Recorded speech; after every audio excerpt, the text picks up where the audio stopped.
Walang kinikilingan, walang pinoprotektahan, walang kasinungalingan, serbisyong totoo lang.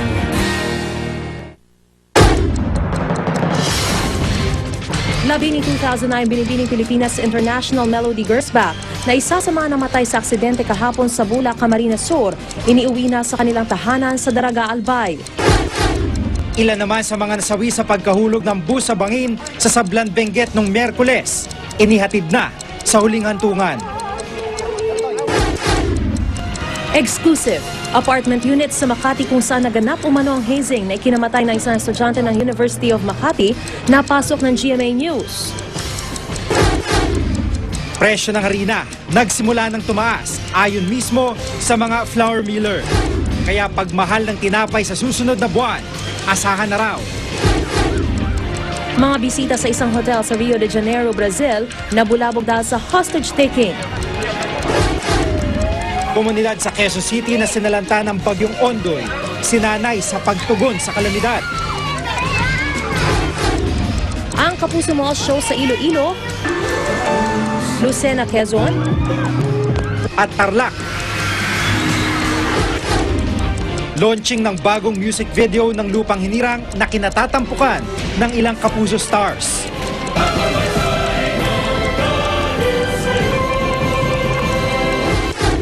at ang makukulay at magarbong costume sa isang cosplay competition.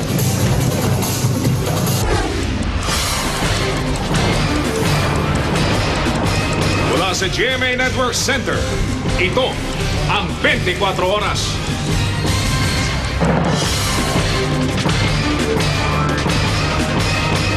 Magandang gabi po. Napasok ng GMA News ang apartment kung saan umano nangyari ang fraternity hazing na ikinamatay na isang estudyante ng University of Makati. Nakakuha rin ng GMA News ng kopya ng cellphone video ng inquest proceedings sa 5 sa mga ininalang sangkot sa naturang hazing. Ang isa sa kanila, menor de edad. Nakatutok si Ian Cruz, exclusive. Nagulat ang mga taga-barangay San Antonio Village sa Makati matapos malamang sa lugar umano nila nangyari ang final rites ng Alpha Phi Omega o Apo Fraternity sa estudyante ng University of Makati na si EJ Carl Intia. Yung mga nakikita namin lumalabas yan, saka yung mga maid lang, saka yung mga may nakatira dyan. Walang ingay-ingay dyan, gano'n. Tahimik po yan. Pero may nagsabi rin na noong nakaraang linggo raw, maraming kabataan ang dumating sa apartment kung saan pinaniniwalaang naganap ang final rites. Gano'ng karami nakikita nyo? Kasi paisa-isa lang sila pasok kasi hindi naman sabay-sabay sila nag-ano. Pero pag lumalabas, gano'ng karami? Ganon din, parang hindi rin nag-ano, parang hindi rin papahalata rin sila eh. Kasama isang taga-barangay, pinayagan ng GMA News na pumasok sa apartment na iniimbestigahan ng Makati Police ukol sa pagkamatay ni EJ Carl. Tumaging humarap sa kamera ang babae nagpapasok sa GMA News na nobya ng isa sa mga arestadong APO members. Pero sinabi niyang wala raw kinalaman sa pagkamatay ni EJ ang nobyong si Rico Mansalapus. Umalis daw sila sa apartment mag-alas 2 ng hapon noong August 14 bago nangyari ang ipinaalam niyang meeting ng APO members. Maging ang mga kapitbahay nila, tumanging humarap sa kamera pero sinabing marami raw dumating na kabataan sa apartment noong August 14 dahil daw sa isang party. Wala raw silang narinig na ingay dahil malakas ang patugtog ng musika. Sa cellphone video ito na mula sa isang source ng GMA News, makikita ang 5 suspect habang sumasailalim sa inquest proceedings sa City Prosecutor's Office kahapon. Reklamang paglabag sa anti-hazing law ang isinampa laban kina Michael Pagulayan, John Reynald Marin, Rosel Wenceslao, Mansalapus at kasamahang minor de edad. Nakakulong na sila. Ang minor de edad inilipat na sa DSWD. Nagsama kaanak at kaibigan ni EJ sa ikalawang gabi ng burol. Ang amang si Oscar, kahit paano'y nagkaroon na daw ng pag-asa makamit nilang hustisya matapos maresong 5 sa 16 na pininiwalang sangkot sa pagpapahirap sa anak. Umaasa siyang susuko na rin ang 11 miyembro ng APO na sangkot sa final rites. Natuwa naman ako dahil may nahuli. At yun nga, ang sabi nga nung piskal, wala atang bail yung kasong ganon. Ngayon nakakulong yung 5. At sana yung mga natitira pa mahuli. Ian Cruz, Nakatutok, 24 Oras. May nakaamba na naman dagdag presyo sa tinapay sa susunod na buwan. Kaya naman ang mga panadero, isasabay ang paglabas ng abot-kayang Pinoy Tasty sa Setyembre bilang pakonsuelo sa mga mamimili. Nakatutok si Julius Segovia. Pilit kinakaya ni Boyet Marasigan, may-ari ng isang panaderya ang patuloy na pagtaas ng presyo ng mga sangkap sa paggawa ng tinapay. Nabibili niya ang harina sa 800 pesos kada sako. 2,400 naman ang sako ng asukal. Pero di na raw niya kakayanin kung tataas pa ang presyo ng mga ito. Medyo kaya pang i-shoulder. Siguro kung hanggang tumaas siya ng tumaas, siguro doon na lang kami siguro magbabago ng price. Ayon sa Philippine Federation of Bakers Association, may nakaambang dagdag presyo sa tinapay sa susunod na buwan. Kasunod yan ang kumpirmasyon ng grupo ng flour millers na nagsisimula ng tumaas ng 60 pesos ang kada sako ng harina. Ang asukal naman, mula sa dating 2,300 pesos kada sako, naging 2,800 na. Tumataas din ang presyo ng shortening. The moment that the raw mat were able to make an increase, wala po tayong magagawa kundi iangat din ang presyo ng ating tinapay. Piso ang inaasahang dagdag presyo sa kada 600 grams na loaf bread na ngayon ay nakakahalaga ng 39 hanggang 45 pesos. Di pa alam kung magkano naman ang madaragdag sa presyo ng pandesal. Pero kahit magtaas pa ang presyo ng tinapay, mananatili pa rin itong patok sa panlasa ng masa. Kakain pa rin ako ng tinapay, sir. Kahit tumaas. Masarap eh. Wala naman kasi tayo magagawa sa pag tumaas yun, syempre automatic magtataas din sila eh. Diba? Kaya ano lang tayo, mamimili lang tayo. May pakonsuelo naman ang grupo ng mga panadero sa nakaambang dagdag presyo. Simula sa kalagitnaan ng Setyembre, ilalabas na nila ang mas mura pero masustansyang Pinoy Tasty sa halagang 36 pesos. Hinihintay na lang nilang matapos ang gagamiting packaging bago ito ibenta sa merkado. Kami po mga panadero ay gagawa ng paraan para ma-stabilize pa ang presyo ng loaf bread. Pero po kami pinaplano yung pong ating generic loaf. Hindi po magtatagal, ilulunsad po natin ito. Julio Segovia, Nakatutok, 24 Oras. Kaligtasan mo sa Alerto 24. Patay ang isang lalaki matapos siyang masagasaan ng 2 beses sa Quezon City kaninang madaling araw. Si Trisha Safra, Naka-Alerto 24. Sa kabila ng pagmamadali, hindi na inabutang buhay ng mga rescuer ang lalaking ito na naaksidente sa Commonwealth Avenue, bahagi ng Fairview, Quezon City. Pasado alas 4 raw ng madaling araw ng 2 beses mabundol ng magkasunod na jeep si Roel de Guzman, 37 anyos, tagabantay ng kable ng isang kumpanya ng telepono. Pampasaherong jeep daw ang unang nakadali kay de Guzman, habang pribadong jeepney naman ang ikalawa. Yung jeep una. Kapag ganun salpok niya, tapos ito naman yung blue. Sumalpok siya sa kulay blue. Sa lakas ng impact, tumilapo ng ilang metro si de Guzman mula sa U-turn slot kung saan umano ito unang nabundol.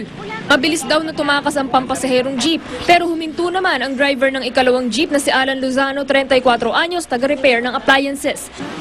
Bigla siya nag-U-turn, hindi ko na... tumama na lang sa akin, hindi ko alam kung anong tumama sa akin. Naharap sa kasong reckless imprudence resulting in homicide si Lozano. Hinahanap naman ng Traffic Sector 5 ng Quezon City ang di umano'y pampasaherong jeep na unang nakasagasa sa biktima. Trisha Zafra, Naka-Alerto 24. Nakakulong na ngayon ang pinaniniwalaang #1 drug pusher sa Santo Domingo, Nueva Ecija. Hinuli si June Cocal nang dumaan siya sa isang checkpoint nitong gabi ng Biyernes. May dala pa raw siyang halos 1 gramo ng shabu ng mahuli. Tinangka pa raw niyang itapon ng droga pero nakuha rin ito ng mga pulis. Bagamat inamin ng sospek na binili niyang shabu sa Cabanatuan, itinanggi naman niyang nagbebenta siya nito. Naiuwi na po ang labi ni 2009 Binibining Pilipinas International Melody Girls Back sa kanilang tahanan sa Daraga, Albay kaninang umaga. Matapos maaksidente kahapon sa Camarines Sur. Batay sa pagsusuri ng medico legal, grabing tama sa ulo at katawan ang sanhi ng pagkamatay ng dalaga. Nakatutok si Mark Zambrano. Hindi mailarawan ang emosyon ng ina ni Melody Gersbach na si Marina at ang nakababata niyang kapatid na si Magnolia nang masilayan ang labi ng 2009 Binibining Pilipinas International. Mas lalo silang naging emosyonal nang salubungin sila ng ama ni Melody na si Wolfgang Gersbach. Si Wolfgang ang unang miyembro ng kanilang pamilyang rumisponde sa pinangyarihan ng aksidente sa Bulacan, Camarines Sur kahapon. Sinundan niya ang paghatid ng bangkay ng anak mula sa Funeraria del Carmen sa Pili hanggang dalhin ito sa Lignon Hills Memorial Chapel sa Legazpi City, Albay para maotopsiya pasado alas 9 kagabi. I bring her this morning to her friend's place, the car of my other friend who lent the car with driver to her to bring her to Naga, and that was the last time I saw her. Bagamat tumungging salita sa kamera, kinumpirma ng medico legal ng PNP Crime Lab sa Legazpi na si Dr. James Belgira na traumatic injuries o grabing tama sa ulo at upper body ang ikinamatay ni Melody. May bali rin sa kaliwang braso at magkabilang hita ang dalaga. Tulad ng kanyang pamilya, Nagluluksa rin ng mga kaibigan ni Melody sa nangyari sa kanya. Hanggang ngayon hindi kami makapaniwala. Kasi ang aga. Walang nag-expect na ganito mangyayari. Mabait, masunurin, and then very humble siya. 3 araw ibubulong sa kanilang bahay dito si Melody bago dalhin ng kanyang labi sa Maynila. Mula rin sa Legazpi Albay, Mark Zambrano, nakatutok, 24 oras. Nakakulong na sa Bula Police Station sa Camarines Sur ang driver ng bus na bumangga sa sasakyan ni na 2009 binibining Pilipinas Miss International Melody Gersbach. Ayon sa mga pulis, sumuko raw si Wilson de los Santos matapos ang aksidente. Bukas, nakatakdang magsampa ng reklamong reckless imprudence resulting in homicide and damage to property ang pamilya Gersbach laban kay de los Santos at sa Guevara Bus Lines. Ayon naman sa may-ari ng kumpanya ng bus na si Jerry Guevara, handa raw silang harapin ang kaso. Magbibigay rin daw sila ng tulong pinansyal sa pamilya ng mga biktima. Bukod po kay Melody Gersbach, ilang personalidad na rin ang namatay sa aksidente sa daan sa Camarines Sur. Noong August 13, 2006, nabangga ng bus ang sasakyan ng crew ng ABC5 sa Maharlika Highway sa bayan naman ng Pamplona. Sa Maharlika Highway rin na aksidente si Gersbach. Dead on the spot ang ABC5 reporter na si Hazel Recheta Kalimag at ang cameraman na sina Arnel Giao at Ismael Kagbugayan. Pabalik na sila na Maynila mula sa coverage ng pag-alburuto ng Bulkang Mayon nang maganap ang aksidente. Noong March 4, 2004 naman, nahulog sa bangin sa may Rolando Andaya Highway sa bayan ng Del Gallego ang sinasakyang van ng aktres na si Halina Perez. Sinalpo kasi ito ng isang elf truck. Nawalan daw ng kontrol sa gulong ang driver ng elf truck. Patay si Perez at ang kanyang manager habang sugatan ng 6 pa nilang kasama kabilang ang aktres na si Dana Garcel. Magsasagawa ng hiwalay na investigasyon ng National Council for Commuter Protection para mabigyang linaw ang aksidenteng nangyari sa Benguet noong nakaraang linggo. Ang ilang pasaherong namatay na ilibing na kanina. Nakatutok si Steve Dailisan. Sa paghatid ng 4 na anak ni Roger Florida sa labi ng kanilang ama sa huli nitong hantungan, kasama na rin daw nailibing ang pangarap nila makapagtapos ng pag-aaral. Isa si Florida sa mga nasawing pasahero ng SONICE bus nang mahulog ito sa bangin sa Sablan Benguet noong Miyerkules. Ipinangutang lang daw nila ang panggastos nila sa libing dahil sa Miyerkules pa nila makukuha ang insurance claim. Ang nakuha naman nilang tulong sa bus company, biskwit at kape nang pinaglamayan nila si Florida. Sa akin, makapag-aral lang tsaka matulungan ng mga kapatid, ganun na napadali ang buhay. Kaya yun, gusto ko sana na panatili para makita niya, di pa nakikita Inilibing na rin kanina sa Baguio Memorial Cemetery si Glenn Lustica. Tingin ng National Council for Commuter Protection, hindi sapat ang kakarampot na perang kabayaran sa mga biktima. Ang kailangan daw, pabigatin ang responsibilidad ng bus operators na dapat nangangalaga sa maintenance ng sasakyan. Dahil dito, isang hiwalay na investigasyon ang kanilang gagawin. Ipasusuri rin daw nila sa isang automotive engineer ang naksidenteng bus. Ang nangyayari, katulad ngayon, nanahimik sila dahil nabayaran na ng insurance, 50,000 pesos. Tama ba yun? How about the responsibility, the personal responsibility of the operators? Bukas na didinggin ang apela ng SONICE Transport kaugnay sa ipinataw sa kanilang 30-day suspension ng LTFRB. Dito na rin daw malalaman kung kailan sisimula ng retraining at drug testing para sa may 12 driver ng naturang bus company. Mula rito sa Baguio City, Steve Dailisan, nakatutok, 24 oras. Dahil sa iba't ibang aksidente, sinusulong ng Philippine Drug Enforcement Agency o PDEA ang voluntary drug testing sa mga driver ng mga pampublikong sasakyan. Ang ilang aksidente raw sa kalsada, nagugat sa paggamit ng mga driver ng illegal na droga. Nakatutok si Jamie Santos. Isa na marahil ang aksidenteng kinasangkutan ng SONICE bus nitong nakarang linggo sa Benguet sa mga maituturing na malagim na insidente sa lansangan na nagresulta sa pagkalagas ng mahigit 40 buhay. Ang mga ganitong trahedyang ikinaalarma ng Philippine Drug Enforcement Agency o PDEA. Kaya isinusulong nito ang voluntary drug testing sa mga driver ng pampublikong sasakyan gaya ng mga bus. Ang masaklap kasi ayon sa tagapagsalita ng ahensya, ilan sa mga aksidenteng ito resulta ng impluwensya ng ipinagbabawal na droga sa mga humahawak ng manibela, lalo na kung malayuan ang mga biyahe nila. And they usually take stimulants, in particular shabu, upang manatiling gising sa kanilang biyahe. Ang dispatcher nga ng SONICE bus na kinilalang si Alfredo Rivera alias Jojo na aresto na maoperatiba ng PDEA sa Region 1 nito lang buwan ng Enero. sa kanilang buy-bust operation sa San Fernando, La Union. Dealer daw si Jojo ng shabu sa mga driver at konduktor ng bus. This confirms yung mga napauulat sa atin na dati na maraming mga nagmamaneho at including yung nag-assist sa kanilang konduktor na bumabiyahe ng malayo or magdamagan, gumagamit. Hindi naman tutol sa panukala ng PIDEA ang ilang transport groups. Katunayan, makikipagpulong ang ahensya sa iba't ibang grupo ngayong linggo para hikayatin ang mismong mga driver na magpa-drug test. Ano naman kayang tingin dito ng mga nagmamaneho? Ilan sa kanila pabor na sumailalim sa drug test kung ito raw ang paraan para matiyak ang seguridad ng kanilang mga pasahero. Ay, okay lang naman po yun kung nire-record po ng government natin, di bakit po hindi? Pwede naman po kasi maganda yung may drug test tayo kasi marami na rin nang-addict dito sa mga bus driver. May ilan namang humirit. Pwede, kaya lang kung libre, baka mamaya sa amin pa manggagaling. Jamie Santos, Nakatutok, 24 Oras. Sa ibang balita, malinis na raw ang tubig na dumadaloy sa Marikina River, kaya sariwa na raw ang hangin sa park doon. Yan daw po ang naging bunga ng pagsasala at paglilinis ng underground sewage treatment plant sa maruming tubig na nagmula sa mga bahay sa Marikina. Nakatutok si Bernadette Reyes. Ang park na ito ang bagong pasyalan sa Marikina.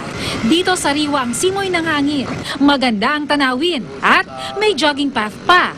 Matahimik at saka malinis ang amoy. Hindi na masangsang katulad ng dati. Kasi dati Dati nangangamoy ang amoy niya hanggang doon sa kaloob-looban ng Phase 1. Pero di lang basta pasyalan ng park.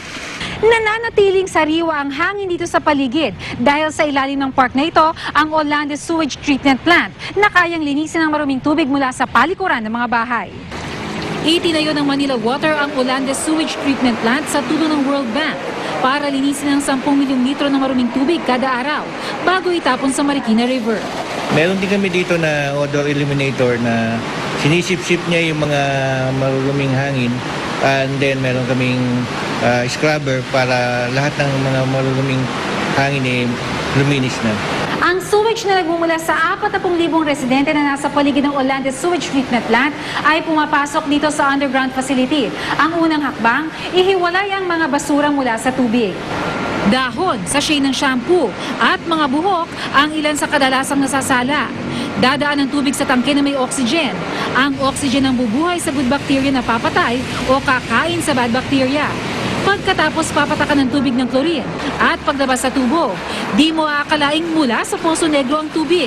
Sa tulong din ng sewage treatment plant, hindi na nagbabara ang palikuran ni Jackie Orona. Nung wala pang STP, pagpasok sa mga bahay, yung amoy talagang amoy Poso Negro. Ngayon, ang laki ng kaibahan at saka ang laki ng ikinaganda. Bukas sa lahat ang park anumang araw. Pero higit sa pasyalang hatid, umaasa ang pamunuan nito na magsisilbi itong inspirasyon sa mga Pinoy para pangalagaan ang kalikasan. Kung ang lahat ng mga kumpanya, kagaya ng ginagawa ng Manila Water, magkakaroon ng ganitong treatment facility, tinitiyak natin ang mga ilog natin lilinis. Bernadette Reyes, Nakatutok, 24 Oras. Susunod, DOH makikipag-ugnayan sa DepEd para alamin ang mga eskwelahang may pinakamataas na kaso ng dengue. Mga guest sa isang hotel sa Brazil nagsilikas dahil sa hostage taking. At ang launching ng bagong music video ng ating pambansang awit, Tampok, ang mga Kapuso Stars. Tutok na dito sa 24 Oras. Isa pong Sitio Ruby sa Barangay Greater Fairview, Quezon City sa mga sinalanta ng bagyong Ondoy para maibsan ang pinsala sakaling tamaan na naman sila ng isang malakas na bagyo. Sumailalim sa isang disaster preparedness drill ang mga taga-roon kanina. Nakatutok si Lia Manyala. Mabilis na nag-empake si Helen kaninang umaga. Nalabas na tayo, halika. May malakas daw kasing ulan at tumataas na ang tubig sa tabing sapa. Maya-maya pa, ang buong komunidad na ng Sitio Ruby ang nagtakbuhan patungo sa mas ligtas na lugar. Ang ilan, bit-bit pa ang mga alagang aso at manok. Pero hindi talaga umulan at wala ring baha. Bahagi lang ito na disaster response drill ng Council for People Development and Governance o CPDG, isang NGO dito sa Barangay Greater Fairview, Quezon City. Mahigit sa 300 pamilya ang tumakbo dito sa opisina ng Maynilad sa Sitio Rubi. Isa raw kasi ito sa mga ligtas at matataas na lugar dito. Maari raw sumugo dito ang mga evacuees sakaling magkaroon nga ng malakas na pagbagyo at pagbaha. 2 araw sumailalim sa training ang mga taga rito. Isa kasi sila sa sinalanta ng bagyong Ondoy nitong 2009. Kaya para hindi na maulit ang trahedyang iyon, tinuruan silang tumugon sa isang kalamidad tulad ng bagyo at pagbaha. Ang mga basic na kagamitan na gagamitin nila sa evacuation. So pagkain, damit, tubig. Napakahalaga niya kasi maiiwasan yung anumang pagkakasugat, pagkawala ng buhay, pagkagutom. Animoy totoong binagyo kanina ang mga residente rito. Nataranta rin daw sila sa paghahanda kanina. Tanga-tanga ko po itong apo ko. Kasi sabi ko baka mamaya anong pong mangyari. Kaya tumakbo na po kami dito. Itong aking apo, yung aming TV niya 14 ano? Dala-dala niya yan. Sabi ko, iwanan mo na yan. Labas na tayo lahat. Kumpleto ang drill. Bukod sa may pagkain para sa kunwaring evacuees, may tumingin din sa blood pressure ng matatanda. Iikot din ang CPDG sa iba pang lugar na sinalanta ng bagyong Ondoy tulad ng Marikina at Taguig. Ang National Disaster Coordinating Council patuloy raw na nakikipag-ugnayan sa mga NGO at lokal na pamahalaan para sa regular na disaster risk management training at drill tulad ng ginawa sa Quezon City kanina. Mahalaga raw kasing maging handa ang publiko lalo na sa panahon ng kalamidad. Lia Manyalak, Nakatutok, 24 Oras. Hinihikayat ngayon ng Commission on Human Rights ang iba pang posibleng naging biktima ng torture na lumantad na. Ayon kay CHR Commissioner Coho Kisumbing, titingnan ng komisyon kung nakagawian na ba ng mga taga-Asuncion Police Community Precinct sa Tondo ang mga torture ng mga suspect. Kung mapapatunayan ito, dapat daw isama na sa mga ipaaresto ang station commander ng presinto. Ang dating station commander ng naturang presinto na si Senior Inspector Joselito Binayog ay sinibak matapos maisa publiko ang torture video. Ayon sa NAPOLCOM, may 2 na silang testigo laban kay Binayog. 2 pamilya naman ang lumantad para sabihing kaanak nila ang torture victim. Matapos bisitahin ng Asuncion PCP kahapon, target ng CHR na maglabas ng resolusyon sa kaso sa loob ng 2 linggo. Makakagawa tayo ng 3 o 10 complaint all about one similar area covered by one station. Meron na tayong masasabing systematic na dyan, di ba? And we can use yung command responsibility, liability rin. Humigit kumulang 200 bahay ng mga informal settler na sunog sa kaban ng Pierre Street sa Surigao City kagabi. Ayon kay News Cooper Popoy Chato, alas 7 ng gabi nagsimula ang sunog.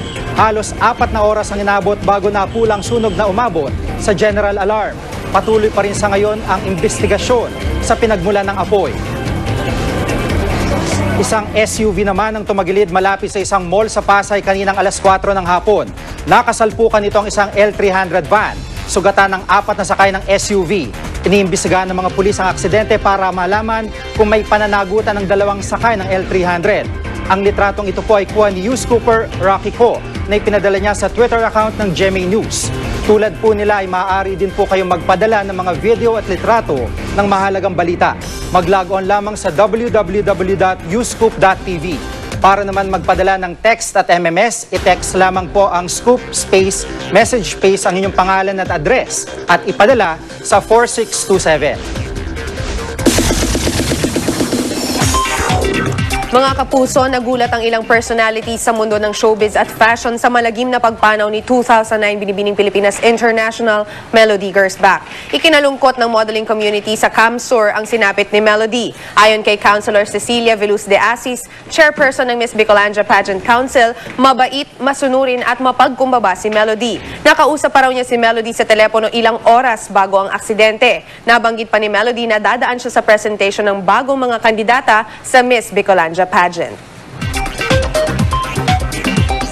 Samantala, tutukan po mamaya ang launching ng bagong music video ng Lupang Hinirang na kinatatampukan ng ilang Kapuso stars. Susunod, mga guests sa isang hotel sa Brazil binulabog ng hostage-taking. Kilalanin ang mga nanalo sa Ironman Philippines competition sa Camarines Sur. At Kapuso Mall Show sa Iloilo, Lucena at Tarlac dinagsa. Tutukan lahat ng yan dito sa 24 oras. Nabulabog ang mga bisita sa isang luxury hotel sa Rio de Janeiro, Brazil nang pasukin ito ng 10 armadong lalaki. 30 taong umano'y hinostage nila sa loob ng kusina ng hotel. Ayon sa ilang saksi, nagmistulang war zone ang hotel na magka-shootout sa pagitan ng mga nanloob at mga otoridad. Gumamit din ng mga granada ang mga sospek. Isang babaeng pababa ng taxi ang namatay sa barilan na tumagal ng ilang oras. Matapos ma-corner ng mga otoridad, sumuko ang mga sospek at kinalaya rin ang mga hostage nila. Hininalang mga miyembro ng isang sindikato ng droga mga nahuli. Pinaghahanap na rin ang ilan pang nakatakas na sospek. Sa Spain naman, mahigit 100 animal welfare activists ang nagprotesta laban sa bullfighting. Pinintahan pa nila ang kanilang mga katawan ng kulay pula bilang simbolo raw ng dugo ng toro.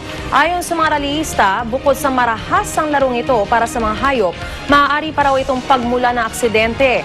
Tulad ng nangyari nung isang linggo kung kailan isang toro ang tumalon sa audience na ikinasugat ng 40 tao. Nais na mga lumahok sa protesta na magkaroon ng bullfighting ban sa Basque matapos itong ipatupad sa Catalonia nitong Hulyo. Balik po tayo sa mga balita dito sa Pilipinas. Marami sa mga nagkakasakit ng dengue ay mga estudyante.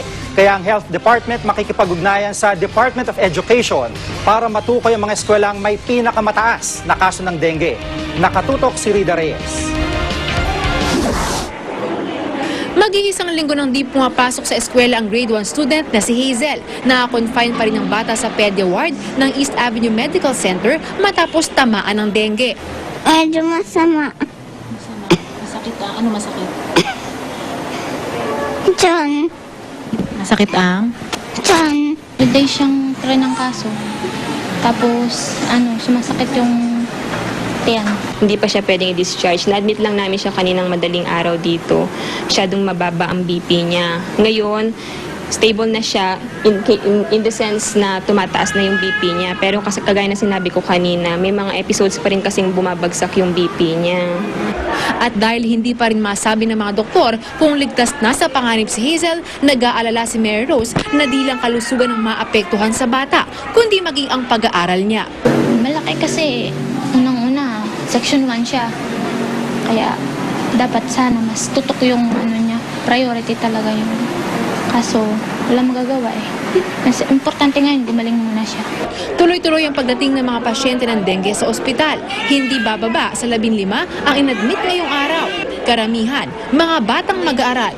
Kaya naman ang Department of Health makikipag-ugnayan na raw sa Department of Education para matukoy ang mga eskwelahang may pinakamataas na kaso ng dengue. Itong ang linggong ito ay maaring magkaroon ng pagbisita sa mga schools si Secretary Ona at maaring kasama niya si Secretary Luis Tro upang paalalahanan din pati yung mga guro na sila yung mag-lead sa mga bata para dito sa kampanyang ito.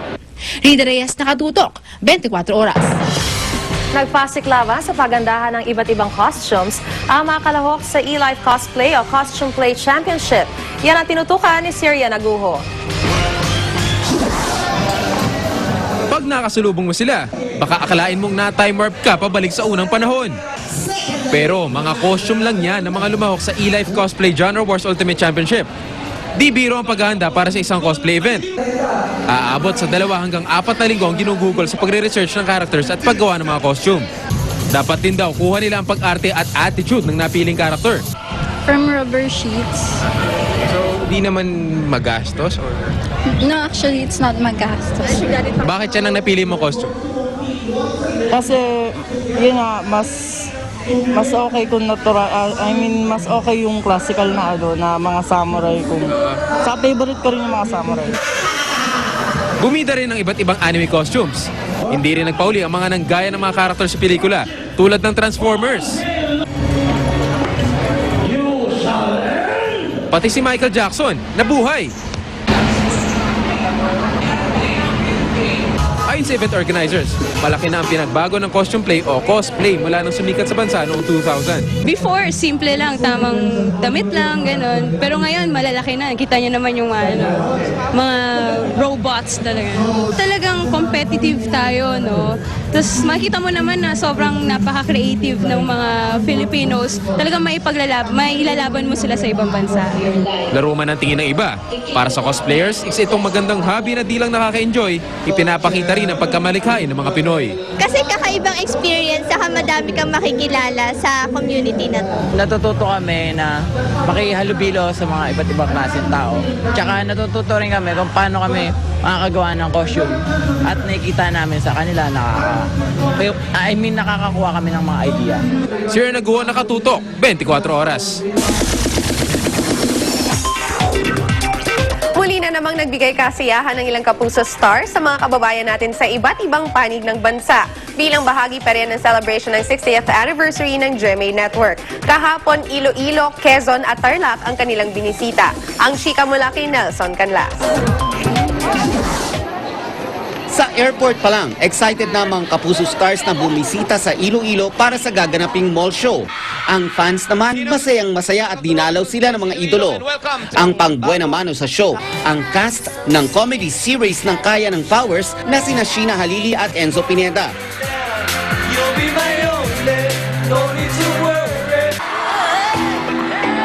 Hindi na magkamayo ang fans ng isa-isang lumabas ng ilan sa mga Survivor Celebrity Showdown castaways, kabilang na ang model athlete na si Ervic Viandre, ang yaya ni Piolo Pascual na si Moy, o mas kilala bilang Elena ng Kimidora, ang dance diva ng sex bomb na si Ira Bermudez, ang Japanese hunk na si Akihiro Sato, at ang sexy babe na si Michelle Madrigal.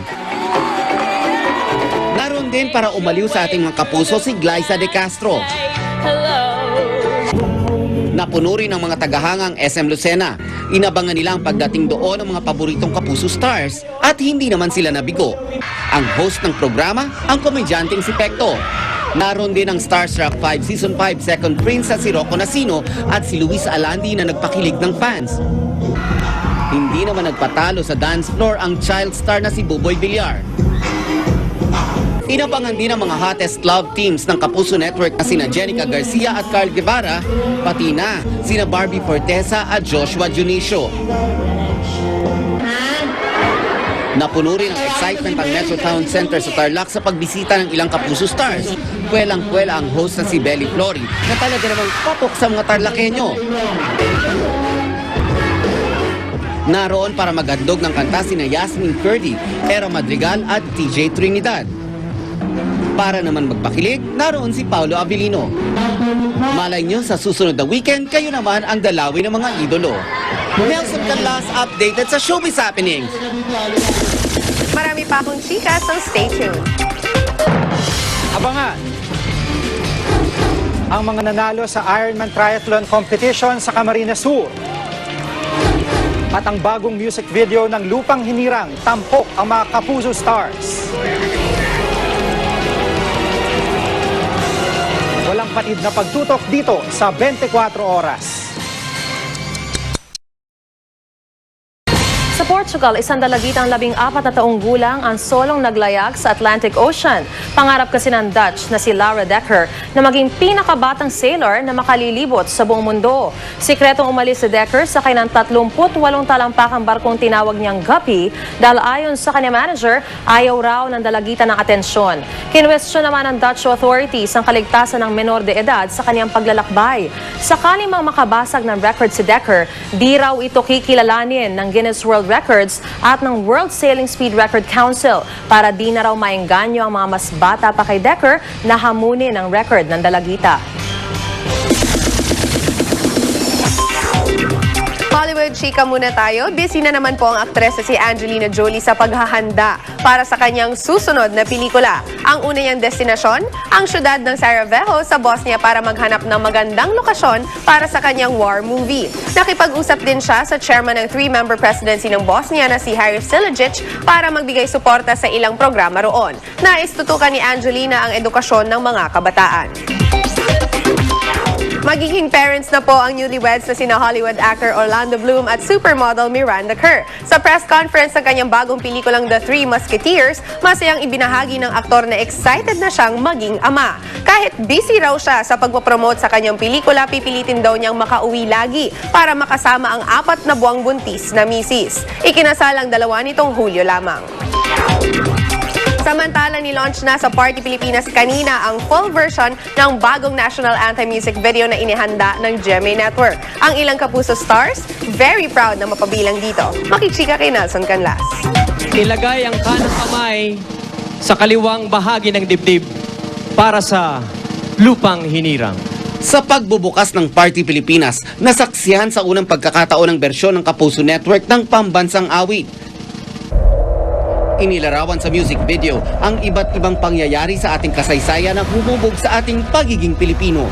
Si Aljur Abrenica ang gumanap na lapu-lapu sa digmaan ng Mactan. Napakalaking karangalan po talaga. Wala akong masabi, kundi salamat lang po sa GMA7, sa pagpili sa akin. Si Dingdong Dantes naman ang gumanap na Gregorio del Pilar. Ilang aktor, di ba? May mga dream roles tayo. And siguro, isa to sa mga talagang masasabi kong magandang roles na nagampanan ko kahit short lang yung exposure, but it's still part of something historical. Makikita rin ang laban ni Andres Bonifacio, ang pagtahi ng ating watawat at pagwagayway nito sa patio ni Emilio Aguinaldo, ang paggarote kina Padre Gomez, Burgos at Zamora, ang pagpatay sa ating pambansang bayaning si Jose Rizal, ang pag-akla sa Tirat Pass at pagtatag ng Commonwealth, pati na ang pagkabayani ng isang simpleng madre sa mapayapang EDSA People Power Revolution noong 1986. Mapapanood ang bersyong ito ng pambansang awit sa umpisa at pagtatapos ng araw sa GMA. Ipapalabas din ito sa SM Cinemas. Very proud ako na nakasama ako doon at GMA yung gumawa. Nelson Canlas sa Katutok, 24 Oras. That's it for today's Chika. Have a great week ahead, mga Kapuso. Jiggy? Salamat, Luan. Nagtagisan ng galing sa 3 larangan ng sports ang dandang atleta mula sa iba't ibang bahagi ng mundo. Sa Ironman Triathlon sa Camarines Sur, ang ilan nga po sa mga kalahok may kapansanan pa. Narito ang report. Tiniis ng may 800 kalahok sa Ironman 70.3 Philippine Triathlon sa Camarines Sur ang tindi ng init. Pag signal lang simula ng palaro, sabay-sabay silang nag-dive. Matapos ang ilang minutong paglangoy, sinuong naman nila ang cycling. At para sa huling total test of endurance, nag-una naman sila sa pagtakbo. Maging ang may kapansanan, hindi nagpahuli. Dahil sa maagang paghahanda para sa kompetisyon na iwasan ng mga sakuna, kanina pawang mga taga-Australia ang nanguna sa patimpalak. Sa overall category ng men's division, nanguna si Pete Jacobs ng Australia. Sa overall women's division naman, nanguna si Magali Teixeira ng Canada. Sa Filipino Elite Men's Division, nasa unang pwesto si Neil Capiil ng Cagayan de Oro. Pangalawa si Arlan Macasied at nasa 3 pwesto ang top Pinoy finisher last year na si Noy Ocson. I wasn't running well at all. Cramps! Wala akong magawa. I wasn't even tired cardiovascularly. Hindi mo na ma-push kasi wala eh. Maglalak up yung legs mo eh. Sa Filipino Elite Women's Division, nasa unang pwesto si Monica Torres ng Quezon City. Pangalawa si Ani Karina De Leon at pangatlo naman si Alessandra Gonzalez. Sa Team Relay, tinalo ng Nike ang Ayala at Timex. At yan po ang mga balita aming tinutukan sa nakalipas na 24 oras. Maraming salamat po sa inyong pagtitiwala. Mula sa Tahanan ng Katotohanan, sa ngalan ni PR Kanghel, ako po si Mariz Umali. Ako po si Jiggy Manica, dito ang GMA. Walang kinikilingan, walang pinoprotektahan. Walang kasinungalingan, serbisyong totoo lamang. At dahil hindi natutulog ang balita, nakatuto kami 24 oras.